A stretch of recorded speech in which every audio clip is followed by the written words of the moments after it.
After 8 years as First Minister, Nicola Sturgeon has resigned. What does it mean for Scotland, the case for independence, and the constitutional foundation of the United Kingdom?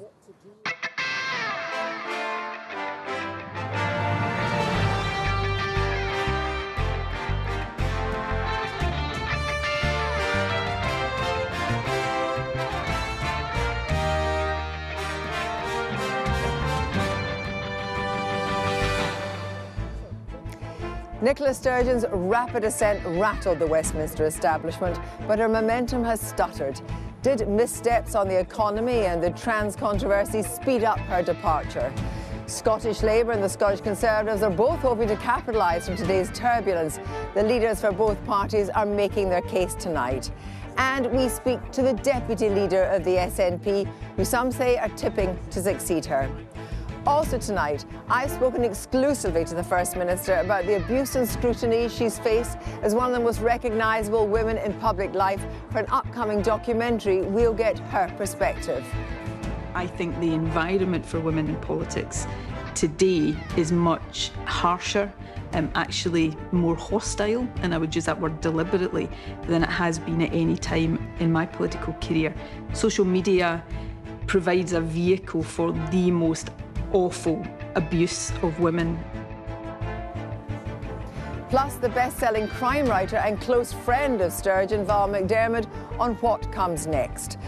Could the economy be key to unlocking new support for independence, and how have the arguments changed since the 2014 referendum? Good evening from Edinburgh. For many here in Scotland, Nicola Sturgeon's resignation as the country's longest-standing First Minister came as a shock. But for others in the SNP, it's less of a surprise. After the gruelling years of the pandemic, where she was generally judged to have been sure-footed, she's faced criticism both for her style of leadership, which some say has not been collegiate, and most recently, her handling of the trans debate in Scotland, specifically the Gender Recognition Reform Bill, which the Prime Minister Rishi Sunak has now attempted to block.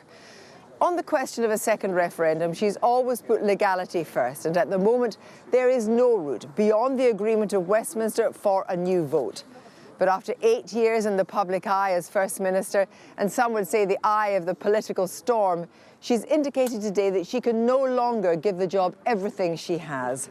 Add to that her remarks about the polarising nature of political debate, which we'll discuss later. But first, this is the end of a remarkable political era. Let's finish with a few brief points from the floor. First of all, the woman in black. Nicola Sturgeon always had a laser-like focus on her political career, a true believer in independence since her teenage years. We already have a Tory-free Scotland. What we need now is a totally free Scotland. Right, let's just take She learned the ropes chiefly from Alex Salmond, and in 2007 she became the Deputy First Minister. It was a long apprenticeship, 7 years. But after the failed independence referendum and the subsequent resignation of Alex Salmond, she took the reins unopposed. From the get-go, she was a huge electoral asset, delivering all but a Labour wipeout in the 2015 general election, with the SNP taking 56 of Scotland's 59 seats. But it's been in the area of education where criticism has really mounted. At the outset, she promised to improve educational outcomes in Scotland. But after 8 years as First Minister, she's not achieved that. When she first became First Minister, she said that she wanted to be judged on her record in closing the attainment gap in education, and clearly that has not come close to happening. And I think inevitably she was given some time to try and achieve that. That hasn't happened, and it does look as if this has been a major policy failure. And she said, judge me on that issue, and in so doing, I think she knew that she was in a very difficult position as she would face any Scottish parliamentary elections. Where Nicola Sturgeon made her mark was over the EU referendum. She spearheaded the campaign for Remain and saw Scotland deliver an overwhelming vote to Remain, 62% in favour. This provided an opportunity for her to campaign for and promise a second referendum. Scotland faces the prospect of being taken out of the EU against our will. I regard that as democratically unacceptable. It is therefore a statement of the obvious that the option of a second referendum must be on the table. And it's this drive for independence that her good friend Val McDermott believes defines her leadership. The thing that she loves, the thing that she's passionate about is Scottish independence. It's always been the focus, it's always been her love. That's why she came into politics. But there's criticism of the way she handles government. She doesn't consult well, she doesn't really listen to her cabinet, she's got a very small group of people around her, and what she tends to do is really live from one press conference to the next. Very good at making announcements, pronouncements, very good in communication, but she's not good at all at thinking through promises and commitments. She's, in other words, a much better campaigner than she is as someone who governs Scotland. And from today's announcement, it's clear that she, like Jacinda Ardern, no longer has enough juice in the tank. If the question is, can I give this job everything it demands and deserves for another year, let alone for the remainder of this parliamentary term, give it every ounce of energy that it needs in the way that I have strived to do every day for the past 8 years, the answer, honestly, is different. She had to give it more than 100% during the pandemic. Today, she called it the toughest thing that she's faced. And it's possible that since then, she's been considering her next move. I did feel a thing. When I interviewed her for an upcoming documentary, she expressed concern over the toxicity that she and other women in politics, have faced on social media.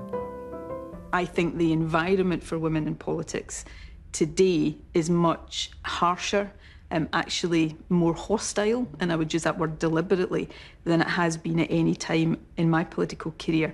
Social media provides a vehicle for the most awful abuse of women, the misogyny, sexism, threats of violence, sexual violence that women who put their heads above the parapet are subjected to, is making it, I think, much harder to encourage women that it's something worth doing. I see vile misogyny, horrendous characterisation of her marriage, her family. Everything about her is just seems to be available for vitriol. What do you think she'll do now? I have no idea what she'll do now. I think she'd find it quite difficult just to be a quiet life in Scotland, because people won't let her have a quiet life in Scotland, certainly initially. But I don't know. I mean, I don't have any inside information on this, but I think she might quite like the European experience. So, it's perfectly possible that Nicola Sturgeon will take some time away from Scotland after such an intense period in power. No matter where she goes, it's hard to imagine that she will not still have a laser-like focus on prosecuting the case for Scottish independence. And you can see more of my interview with Nicola Sturgeon in The Woman Who Changed Modern Scotland on the BBC Scotland channel and iPlayer from next Tuesday. So what next for the SNP, and in particular the campaign for independence? Seema has been finding out. Nicola Sturgeon was the face of the nationalist movement in Scotland, but she leaves without achieving her core ambition, raising questions about what happens next to the SNP and its future. The party's looked pretty impregnable for the past 16 years. In the last general election, winning 4 out of 5 Westminster constituencies in Scotland. Yeah, I think it's bound to affect the SNP because it was Alex Salmond, then it was Nicola Sturgeon, and at the moment it doesn't appear to be anybody else that's going to be coming along to take up the reins. It's very sad. It's a shame. She's the only one that's really ever done anything for Scotland, I think, and it just gives the English government more powers to come up and do what they want, I think. I've been Labour all my life, but through the pandemic I kind of swayed towards her because she was so sensible, but after the gender thing, yeah, I changed my mind. Nicola Sturgeon's exit comes just a month before the party is supposed to be hosting a special conference to discuss its future strategy on independence and whether the general election will be used as a de facto referendum. But her exit calls into question whether this conference will still happen, as the leadership contest is the focal point of what happens next. I think issues like the de facto referendum recedes. I think the SNP can use the opportunity, if you like, of a leadership election, to have a contested election, to have all of these issues debated amongst a range of candidates. That would be instead of, I think anyway, the special conference that was proposed for March. There's a feeling among some SNP supporters that a new leader could be a time for a reset after bruising rows like gender recognition reform. Nicola Sturgeon talked about how she felt she'd become a polarising figure. I think to a very large extent that's because she's not particularly a polarising person in terms of her character and in terms of her personality, but she's been immersed in these binary political issues, whether it's independence for Scotland, whether it's Brexit, and I think the way that some of the policy issues like gender recognition have been taken forward on both sides of the debate, it's been done in a very kind of binary way. But for unionists, any reset can't bring the country together while the independence debate continues. Well, Nicola Sturgeon has been a big figure in Scottish politics, but she's a big figure that leaves behind a legacy of failure. So whoever follows is still going to have to deal with the very poor domestic agenda of the SNP, and it's quite clear already that whoever follows will still be setting out on a path towards the deep division of another independence referendum. That's their obsession. That's why they govern. They don't govern in the interests of the Scottish people. So will a new leader shift the SNP's strategy? Well, that will now rest with tens of thousands of members who will decide if there'll be a change in style and substance in their party as well as in their government. Thank you, Seema. Well, I'm joined now by the Deputy Leader of the SNP, Keith Brown. Keith Brown, good evening. Good evening. When did you know that Nicola Sturgeon would resign today? I knew for certain yesterday. Obviously, there's been talk before then, but I knew for certain yesterday she would declare today. And what reasons did she give you? Well, you heard from her. She's best explained this herself. She said that she's been affected by the pandemic to a greater extent than she realised. I think that's true of many people, but not many people had the same role, the same responsibilities that she had. And she's assessed it for herself. She thinks this is the best time for the party and for herself, and I respect that decision. What do you make of the accusations of a misstep over the Gender Recognition Bill? Well, I'll just remind you that the Gender Recognition Bill was passed in this Parliament by a massive majority by people from all parties. So there's a huge consensus behind that within the Parliament, although it was a controversial measure, but it did gain that support. So let's look ahead now. March the 19th is when you're due to have a conference on the future of your strategy on independence. Stephen Flynn, the new leader at Westminster, has called for that to be cancelled. Would you like it cancelled? Well, he's also said that's a decision for the NEC, and it will be a decision for the NEC. But what about you? Would you like to see it paused? I would like the NEC to take that decision, and the SNP, we have that democratic basis that the NEC duly elected would take such decisions. But it is right to say, as Nicola herself said, this is a huge decision, but it's worth bearing in mind why we have to make this decision. The UK government said after the referendum last time it would respect Scotland's right to move on to independence if that's what it chose. It's now reneged on that, and that's why we're in this decision, having to make this decision, because of the anti-democratic nature of the UK government. You might call it the anti-democratic nature of the UK government, but it is the law. Westminster can grant you or not grant you a referendum. There's no other way. But I just remind you, the Smith Commission, which the UK government signed up to, I know they signed up to many things during Brexit, then immediately reneged on it, but that's their problem. But they agreed at that time, all parties agreed, Scotland should be able to move on. Self-determination means you don't wait for somebody else's permission, you have the ability to choose for yourself, and that's all we're arguing for.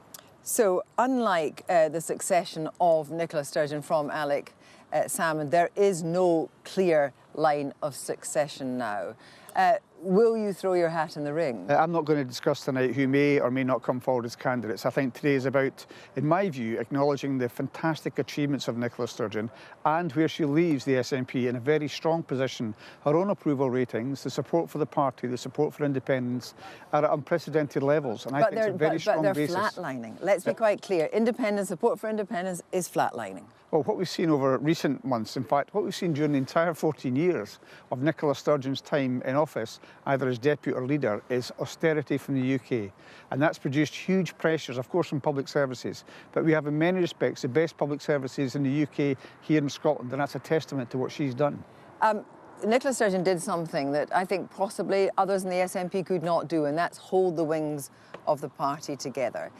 You know, she is a consummate communicator. She has managed to set her seal of authority in the party. There is a danger, is there not, that an incoming leader won't be able to deliver that. Well, I remember exactly the same things being said when Alex Salmond stood down and Nicola Sturgeon took over, that nobody could replace Alex Salmond. It was he was the symbol of independence, the symbol of support for the SNP.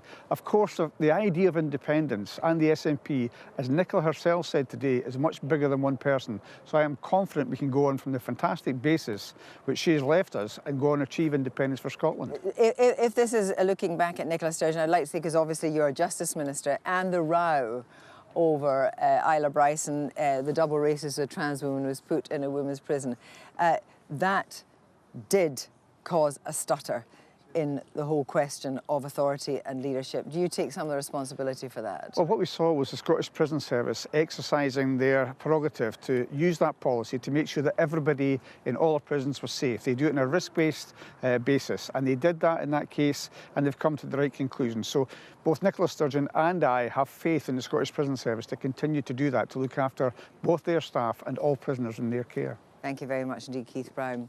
Well, the Scottish Conservatives are the largest party in Scotland. In a moment, we'll be speaking to Douglas Ross. He has said he's glad that Nicola Sturgeon has recognised that and it's time to go. But first, I spoke earlier to Anna Sawar, the leader of Labour in the Scottish Parliament. Look, I think people will most obviously think about the hardship of the pandemic, and regardless of the huge disagreements I have with Nicola Sturgeon, regardless of those big arguments we've had in the past and I'm sure we'll have in the future, I think you do have to recognise for leaders across the country to lead us through that difficult period, probably the most difficult period in living memory, is a huge challenge. And for that, and also the fact that she's done 20 years of frontline service in our politics, 15 years in government, despite those disagreements, I think that is worthy of respect and also thanks. So her approval ratings are consistently higher than any other leading politician, and even at difficult times more recently, higher than Keir Starmer's. Well, look, you have to recognise that the approval ratings were huge coming through that pandemic. I remember when we were campaigning in the Scottish Parliament election in 2021, we went into that election with Nicola Sturgeon at plus 52 approval ratings, and they've moved significantly since then. But the challenge I think that I face and Keir faces is not to set out now why we believe our opponents deserve to lose. I think that's pretty obvious now. We've got to make our own case and our own argument for what change looks like for Scotland and for the UK, and we both relish that challenge. Yes, but what change Nicola Sturgeon has delivered for Scotland, for example, the doubling of free childcare allowance, the coercive control legislation, ending period poverty, no NHS strikes in Scotland. You know, these are significant achievements. Look, you can point to 3 or 4 of those achievements. Other people would point to the fact that we have record long waits at A&E. They could point to the fact we have 1 in 7 Scots on an NHS waiting list. We can talk about an entrenched attainment gap. There are lots of days, I'm sure, when we'll talk about that SNP record and what I think is ultimately 15 years of failure. But I think today is more a recognition of the huge role she has played in Scottish politics. You know, Labour has talked about this new settlement for Scotland. So just as, let's say, Labour was to come to power in the next Scottish elections, and let's just be quite clear, you're in 3rd place at the moment, far behind the Conservatives. What would this new settlement deliver in terms of new policies for devolution, furtherly entrenched devolution for Scotland? Well, I think the first thing to say is we've moved a huge amount in terms of those opinion polls from when we finished 3rd place at that last general election. We've established ourselves as the 2nd party in Scotland again, but that's not our ambition. We have ambitions to be the 1st party. But on that specific question of change, there isn't a majority in this country for independence. There isn't a majority for a referendum, but neither is there a majority for the status quo. No. There is an overwhelming majority for change, and that's why Labour has set out proposals around democratic renewal. That was partly through the Gordon Brown Commission, but also other papers we published over the course of the summer. Democratic renewal is like motherhood and apple pie. And what we want to do is also set out what economic and social renewal looks like. In terms of specifics, what you're talking about is getting greater representation for all nations and regions of the UK by removing the arcane and undemocratic House of Lords. What about budget? What about budget? Well, on budgets, we've said that we will look at enhanced borrowing for Scotland, but that also has to fit in with our wider UK fiscal rules, given the economic climate we are currently living in. But there are huge, huge challenges our country face, and how we get democratic renewal, wealth and opportunity devolved down to people and individual communities is a huge opportunity for us, and an argument I relish come the next general election. One of the reasons, or one of the considerations for Nicola Sturgeon has been the toxicity of social media. You know, even tonight, there's some horrific things online. I mean, what actually would Labour do to end that? Well, look, I think there's a huge part in our politics where for too long now it's felt like to disagree means to dislike or indeed to hate. And look, politicians will talk about their differences all the time, but what politicians often don't do is recognise that in many cases we have a much more in common than we'd like to admit. This is a job that's not normal. It's a job that comes with a huge toll on yourself individually, your mental health at different times, on your family and your friends. I mean, do you regret what she's And being faced? kinder in our politics, Yeah. I think, is a huge part. Do you regret what Nicola Sturgeon faced day and daily? Oh, look, absolutely. I see it from my own social media about the levels of abuse and threats you get. I imagine that's an even higher scale for women in politics in particular, women who are leading governments in particular. So that is completely unacceptable. But how we get kindness and unity back into our politics, I think, is a huge, huge challenge. That's partly a responsibility of social media companies, but it's also partly about how we show leadership ourselves and how we carry ourselves and how we communicate. Anna Sarwar, thank you very much. My pleasure. And now we're joined by the leader of the Conservatives in Scotland, Douglas Ross, who joins us from Moray. Good evening, Douglas Ross. Good evening. First of all, you have said that you are glad that she has gone. But she saw 4 Prime Ministers, including Liz Truss, who was incredibly rude and dismissive towards the First Minister of Scotland. Do you think that the tone of Westminster towards Scotland shows the Tories in a good light?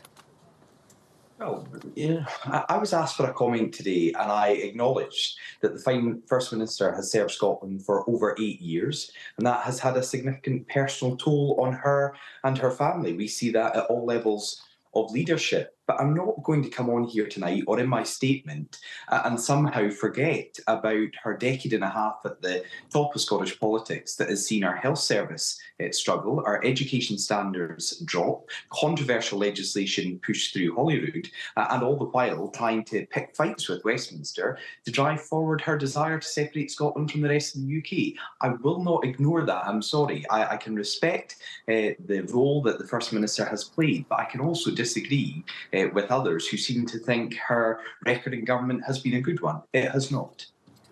You have said that, she has been relentlessly agitating for independence, but that is simply not true, is it? Because during the pandemic, she set that aside entirely to concentrate on the pandemic, which she said was the toughest job she had.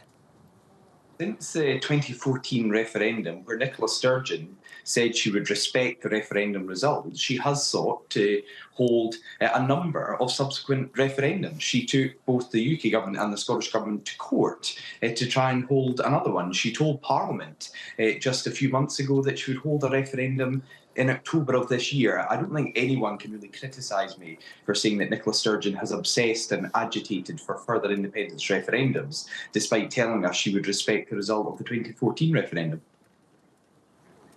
So since the Conservatives came to power in 2010, support for independence has been pretty robust, almost tipping 50%.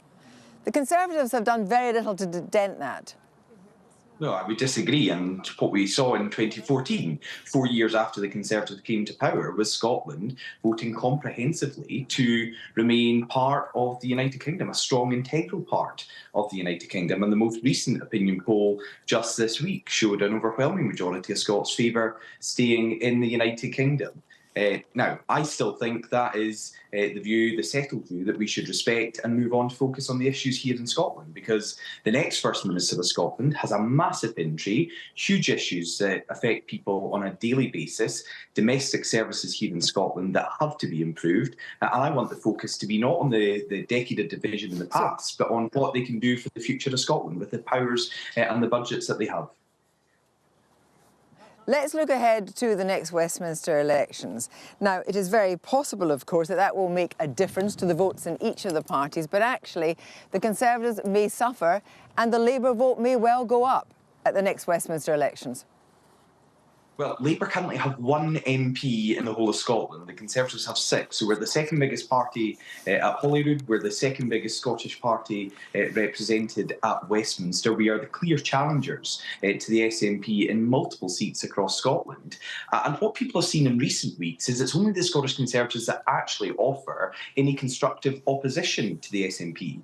Because when Nicola Sturgeon pushed through her gender recognition reform bill, Anna Sarwar and his Labour Party and the Scottish Liberal Democrats Democrats supported her, despite a majority of Scots and a majority of SNP, Labour and Lib Dem voters being against that legislation that is a risk to women and girls' safety. Douglas Ross, thank you very much for joining us. Thank you. Well, some have touted Kate Forbes, the Scottish Finance and Economy Minister, as a potential successor to Nicola Sturgeon as SNP leader and First Minister. But how does the economic case for independence look 9 years after the last referendum, in which time we've been through Brexit, the pandemic and an energy crisis? Here's Ben at the Newsnight wall. Polling shows that the Scottish people's evaluations of the economic consequences of independence played a central role in whether they voted yes or no in the 2014 referendum. So what can we say about those potential economic consequences today? Well, first, it's worth noting the SNP has sought to flesh out its post-independence economic blueprint, acknowledging that haziness over questions about what currency an independent Scotland would use were damaging to its cause 9 years ago. The party now says it would try to seek to establish a Scottish pound, but in the early years of independence, for continuity and practicality, the pound sterling would remain Scotland's currency. One of the economic arguments against independence back in 2014 was that because Scotland has higher public spending per head of population than much of the rest of the UK, with a net transfer from Westminster to help pay for Scottish health and education and other public services, a post-independence Scotland would be forced to enact some austerity to balance its books. But one of the central counter-arguments from the SNP in 2014 was that Scotland's post-independence public finances would still be healthy because of North Sea oil and gas tax revenues from Scottish territorial waters, which would flow to an independent Scottish exchequer. Let's take a look at oil prices. At the time of that referendum, prices were above $100 a barrel. Soon after, though, the oil price fell and sank to just $20 a barrel in the pandemic, making the argument that fossil fuels would support the public finances of an independent Scotland non-credible. However, oil prices have since spiked up again, and especially since the Russian invasion of Ukraine. So where does this leave the outlook for the Scottish public finances? Well, this shows estimates from the Institute for Fiscal Studies for the projected deficit in spending per head of population for the overall UK, around £2,500 this year, falling to £1,000 in 2028. And here's the IFS estimates for a hypothetical independent Scotland. As you can see, the picture is worse for Scotland today, around £3,000 per head, though the deficit gets better than for the rest of the UK next year, reflecting the impact of those higher energy tax revenues. However, thereafter, as the IFS assumes energy prices come down, North Sea production continues to decline, and we all move away from fossil fuels, the gap between the UK and Scotland expands, so that by 2028, Scotland's deficit is back to £3,000, triple the size of the UK's. The IFS essentially estimates Scotland's underlying fiscal deficit to be around 7% of GDP versus 2.5% for the overall UK. An underlying deficit of 7% of GDP wouldn't be sustainable in the long term. It would lead to debt rising and rising. What an independent Scotland would need to do in that circumstance is either growth would have to substantially increase in quite short order, or at least for the first few years of an independent Scotland, there would need to be higher tax rises or bigger spending cuts to get that deficit down to more manageable levels. The longer-term picture, though, is more uncertain and would really depend a lot on the long-run outlook for growth. Pro-independence advocates insist there are policies, such as on renewable energy, that would deliver faster Scottish growth in the medium term. Yet, don't forget that in Scotland, as in England and Wales and Northern Ireland, public services are now under great strain and taxes are also at post-war highs. The evidence then suggests the leaders and population of an independent Scotland would inevitably face some tough near-term economic choices. Thanks very much, Ben. So what next for Scotland and for the independence question? I'm joined now by Lorna Slater, the co-leader of the Scottish Greens and Minister for Green Skills, by Emily Gray, the Managing Director of the polling company Ipsos Scotland, and Katrina Stewart, columnist and writer at large for the Herald. Thank you very much for joining us. First of all, Lorna Slater, when did you know that Nicola Sturgeon was going to resign? I found out this morning. So tell me your reaction to that, first of all. Well, I was a surprise, I'm shocked. Nicola Sturgeon is such a legend as well as a valued and respected colleague, so it's going to take some getting used to. The question is, though, who is going to be the next leader? You know, the last thing, presumably, that SNP wants is some kind of vacuum. The last thing they want to have is a kind of internecine fight. What do you think the chances are of somebody who takes the line that the Greens can work with closely?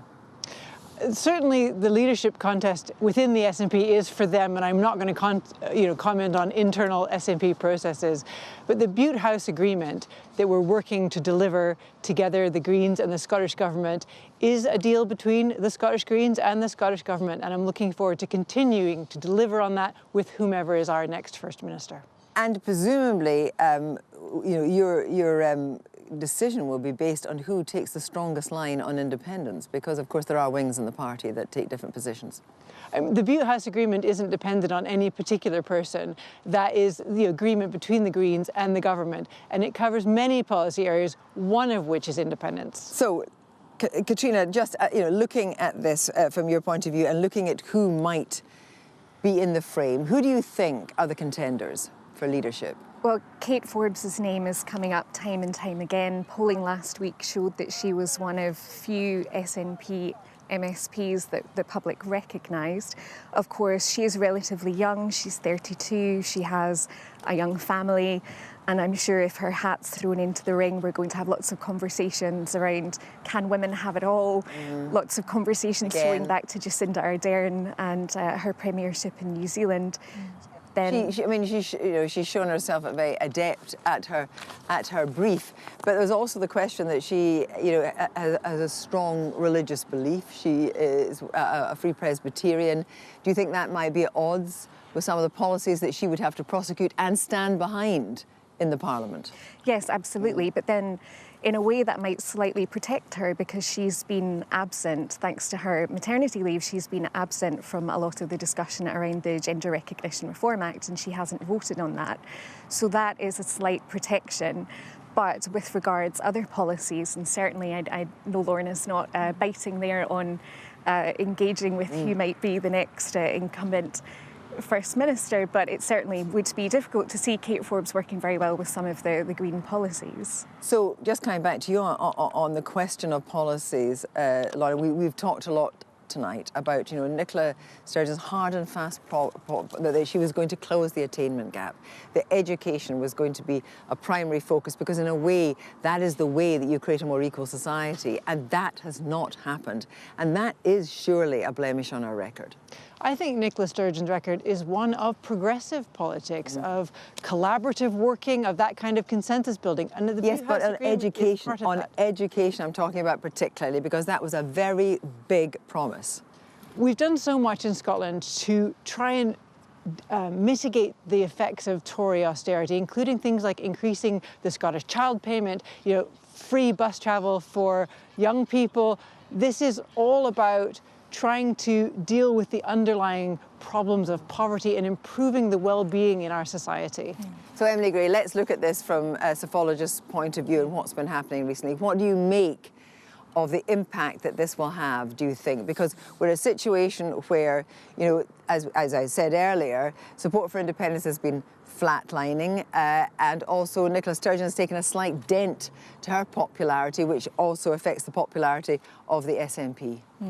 She has. I mean, Nicola Sturgeon's approval ratings have dipped a bit lately, of course, in the context of the gender recognition reforms row and also divisions over the right, what option to pursue for independence. But that said, she has nonetheless been the most popular of the Scottish party leaders by some way, and I think that leaves very big shoes to fill for whoever is her successor. Certainly when we polled on Kate Forbes a few months back, what we found is that, her ratings were still lower among the public than Nicola Sturgeon's were at the same time. And because Nicola Sturgeon has been such a strong unifying figure in the party, that has been reflected in a way in where people can see they can support something like a strong leader, a strong SNP leader. So therefore, who is likely to make most hay out of this? Presumably, a lot of the SNP votes, if they were to go at the next election, would travel to Labour. Yeah, although that said, lately, when you look at the voting intention polls, Labour have been winning more from the Conservatives than they have for the SNP. But I think it's, you know, as you say, the party is divided. The Scottish National Party is divided over the right. What's the best option now for independence, and actually, so are the SNP's own voters. So when you look at SNP voters on the de facto question of a de facto referendum, actually, there's no consensus among them about what the right thing is for the party to do. And you know, Katrina Stewart, what Nicola Sturgeon said, and repeatedly said, and as a lawyer she said this as well, she would only go down the legal route. There is no other route. Yes, absolutely. And I can't see any of the other potential First Ministers deviating from that. I don't think that would be particularly wise or an easy thing to sell to the public, but whoever does take over, I think is going to have a very, very clear path towards independence, because one of the things that we keep talking about is the Gender Recognition Reform Act, but actually I think that this lack of a clear route towards independence has been more damaging with regards to Nicola Sturgeon's falling popularity. Let's turn now to social media and the toxicity of, and I've looked at some of the tweets today and they're just horrific since Nicola Sturgeon's resignation. Now, Val McDermott talked about this, and yet nobody in the Parliament has been able to put a lid on it. I mean, it's a general problem that we see with politics, particularly with women in politics, is how hostile of an environment it is. And it's so difficult as we're trying to encourage more women into politics, more people from other underrepresented groups, when they see the kind of abuse and viciousness that will be directed at them. How can we have diverse and welcoming and politics of hope if this is what people are subjected to? Let's just pick up a little bit on that, Katrina Stewart, because what Nicola Sturgeon seemed to be suggesting is, and actually now, you know, women are actually actively not going into politics. Yes, and you can understand that the vitriol in social media is incredibly difficult to deal with. It's very sort of facile and easy to say that you just simply don't look at it, but it's almost impossible to do that. And I think for a communicator like Nicola Sturgeon, she is a very good communicator on many different levels. She can command the Hydro Arena, she can chair a book festival, and she also is engaged on social media, and that is something that helps her share her message. It's something that she's very good at doing, and so you can't just tell people to switch off from social media. You can't just tell people to ignore the vitriol, and it becomes very difficult. But I'm not really sure what the solution to that is, because it's such a wide-ranging issue. Emily Gray, you poll on lots of things. I mean, you must look at social media and look at what it's doing to the political discourse. Yeah, I mean, of course, it plays a role, and certainly, and I think also in shaping the agenda around. So now we've got a situation where we have, the First Minister of Scotland, who was known worldwide, who perhaps Val McDermott was saying would take a period of time outside Scotland. What do you think, knowing her as you do, that the most likely route for Nicola Sturgeon is in the next 2 or 3 years? I mean, what Val McDermott says, she might take a period outside Scotland as a possibility. Maybe she'll go to Europe. I mean, Nicola Sturgeon is a woman of many talents. She makes a very, very difficult job look really, really easy. I'm sure she could turn her hand to anything that she decided to do, but I very much hope she'll stay and work with us in politics in Scotland. What do you think, Katrina? I mean, I think, she said herself that, she can't give it 100%, she's stepping back. Maybe it's impossible for her, as Val McDermott says, to step back within Scotland. Scotland's a very small pond. My money would definitely be on a position in Europe, also a book deal, and perhaps we'll even see her write a fiction book. But how quickly do you think we are going to get a new leader? That's what we want to know, and presumably that's what the Greens want to know. Obviously, this is an internal matter for the SNP to go through their processes, but I'm sure the handover will be smooth, and we'll look forward to working with the new First Minister as well. Thank you all very much indeed. And that is all from Edinburgh tonight. The Herald says the First Minister stands down. My heart, I know, it's not in it now. The Daily Record, I want my independence. And you'll be able to see my extended interview with Val McDermott across Newsnight social media platforms from tomorrow. Mark will be with you for Newsnight tomorrow. Until then, from all of us here in Edinburgh, good night.